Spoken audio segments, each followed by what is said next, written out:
Hello बच्चों आज की क्लास में हम एक ऐसा क्वेश्चन सीखने जा रहे हैं जो बोर्ड एग्ज़ाम में भी ज़्यादा पूछा जाता है और आपको 8th क्लास में भी मिल जाएगा और वैसे भी कई जगह पे ऐसा क्वेश्चन पूछा जाता है।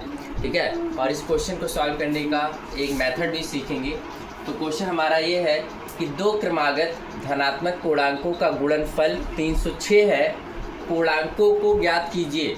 ध्यान से समझिएगा, जो पूर्णांक है वो कैसे हैं, धनात्मक है और क्रमागत है, और उनका अगर गुणनफल देखा जाए तो 306 है।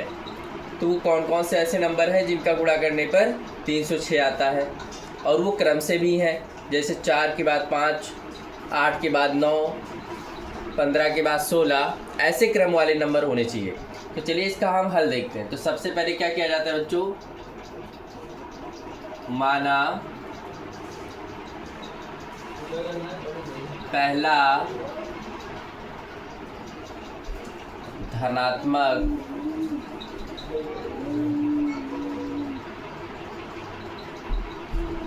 पूर्णांक x, तब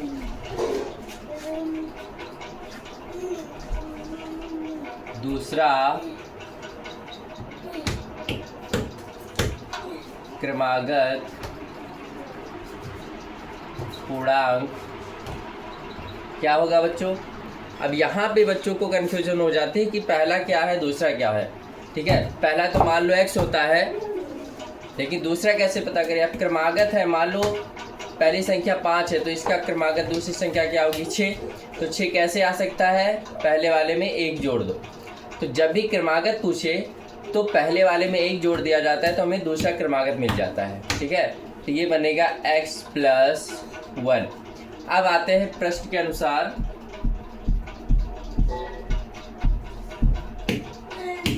प्रश्नानुसार कह रहा है उनका गुणनफल 306 है, यानी जो हमारा पहला पूर्णांक है उसका गुणा दूसरे वाले पूर्णांक से करते हैं तो वो गुणनफल आता है 306। अब ध्यान से देखिएगा, इस x का इस ब्रैकेट के अंदर मल्टीप्लाई करेंगे तो x का x में तो x² प्लस x का 1 में तो x। इस 306 को इधर ले आएंगे तो माइनस में हो जाएगा, इधर बचेगा 0। अब ऐसा नंबर आपको सोचना है कि गुणा करने पर 306 आए और माइनस है तो घटा दे तो x यानी कि 1x बचे। ठीक है, तो चलिए हमें नहीं मालूम तो हम क्या कर सकते हैं, इसका थोड़ा सा गुणनखंड 306 को काटेंगे 2 से तो आएगा 153 को हम 3 से काटेंगे तो 51 को 3 से काटेंगे तो 17 को 17 से काटेंगे तो 1। अब ये इन्हीं नंबर को लेकर हमें ऐसा 2 नंबर बनाना है जिनका गुणा करने पर हमारा 306 आना चाहिए, और उनको आपस में अगर घटाए तो 1 बनना चाहिए। ठीक है, 2 × 6 = 18 और 1 17। 18 17 ऐसा नंबर है कि गुणा कर दो तो 306 बनेगा, और अगर उनको आपस में घटाओगे तो 1। अब कैसे बना है, ये 3 नंबर 18 बनाते हैं और 1 17 पहले से है तो 2 नंबर मिल गया हमें। ठीक है, चलिए अब क्या करना है बच्चों, गुणनखंड करेंगे।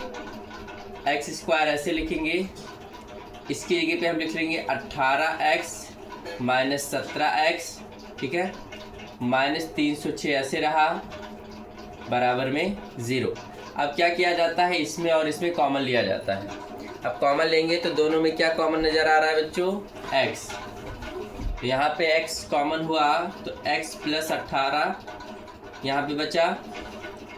ध्यान दीजिएगा, जो माइनस है वो माइनस उतार देना होता है, जो निशान होता है। अब देखेंगे इसमें और इसमें क्या कॉमन है, तो हम देखेंगे कि यहाँ पर अगर आगे x बचा है तो यहाँ भी x बचना चाहिए। ठीक है, तो इसमें ऐसा क्या कॉमन लें कि x बचे, तो जाहिर सी बात है 17। अब 17 जब हमने कॉमन लिया तो यहाँ पे बचा x, और अगर आपने यहाँ माइनस लिखा है तो ये निशान बदला हुआ रहेगा, यानी माइनस है तो प्लस बन जाएगा, और 17 का गुणांक लेंगे तो यहाँ पे 18 बचेगा। ठीक है, यानी सेम यही ब्रैकेट बचना चाहिए बच्चों, तभी हमारा सवाल सही होगा। अब क्या करेंगे, जो ब्रैकेट कॉमन है उनको एक बार लिखेंगे, x + 18, अगले ब्रैकेट में जो बाहर वाले हैं x - 17, ठीक है, बराबर में 0। ये हो गया हमारा गुणनखंड। अब हमें क्या करना है, पूर्णांकों को निकालना है। चलिए ध्यान से देखिए, यहाँ पे एक एक ब्रैकेट को 0 करेंगे। तो पहला ब्रैकेट है हमारा, लिखेंगे अब x प्लस 18 बराबर 0। 18 को उधर भेजेंगे बच्चों तो आ जाएगा -18। सवाल हमारा क्या है, धनात्मक है वो पूर्णांक, तो ये तो ऋणात्मक आ गया, तो इसको हम क्या कर सकते हैं, नगण्य मान लेंगे, यानी इसको हमें नहीं लेना है। तथा अब दूसरी बारी है अगले ब्रैकेट को 0 करने की। चलिए अगला ब्रैकेट है बच्चों x माइनस 17 बराबर 0। इस 17 को उधर लेके जाएंगे तो ये प्लस में आ जाएगा और ये हमारा एक पूर्णांक बन जाएगा। अब ध्यान से देखिएगा, हमने माना क्या था, पहला धनात्मक पूर्णांक x और x का माना गया 17। लिखेंगे अतः पहला पूर्णांक बराबर 17 और दूसरा क्या था बच्चों, x प्लस 1, यानी जो x का मान आया है उसमें एक और जोड़ दो। तथा दूसरा पूर्णांक क्या हो जाएगा, 17 प्लस 1 यानी कि 18। यही हमारा बच्चों आंसर होगा, ठीक है।